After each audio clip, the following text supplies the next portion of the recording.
मंत्र्यांनी दिलेल्या लेखी आश्वासनाची चिठ्ठी 17 तारखेनंतर समोर आणण्याचा इशारा मनोज जरांगे पाटलांनी दिलाय। आश्वासनावर सरकारने काय कार्यवाही केली ते 17 तारखेआधी सांगितलं नाही तर आंदोलनाची पुढील दिशा ठरवू असंही जरांगे पाटलांनी स्पष्ट केलंय। तर ब्लॅकमेलिंग सुरू असल्याचा आरोप छगन भुजबळांनी केलाय। पाहूयात।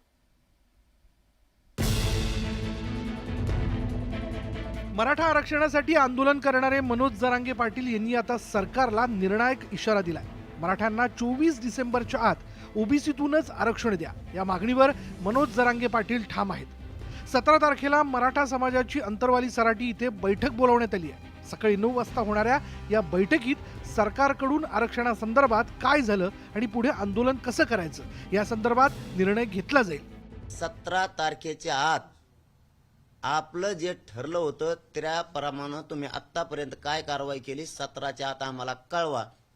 नसता 17च्या नंतर पुढच्या आंदोलनाची डिसिजन आम्ही 17च्या बैठकीत ठरवणार आहे।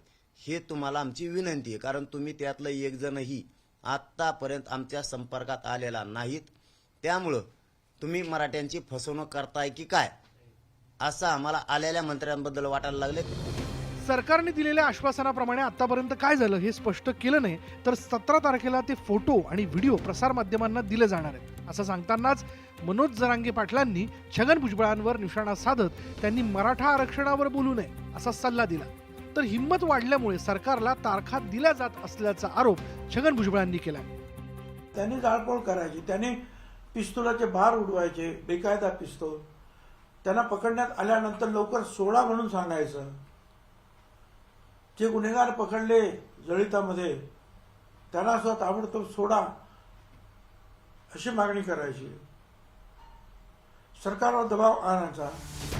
राज्य सरकारनं 24 डिसेंबर पर्यंत मराठा आरक्षणावर निर्णय घेणार असल्याचं आधीच सांगितलंय। या पार्श्वभूमीवर मनोज जरांगे पाटलांनी 17 डिसेंबर पर्यंत सरकारला अंमलबजावणीविषयी अल्टिमेटम दिलंय। आता राज्य सरकार मनोज जरांगे पाटलांच्या अल्टिमेटमवर काय निर्णय घेणार यावर पुढील सर्व घडामोडी अवलंबून असणार आहेत। Bureau report, news 18 Lokmat.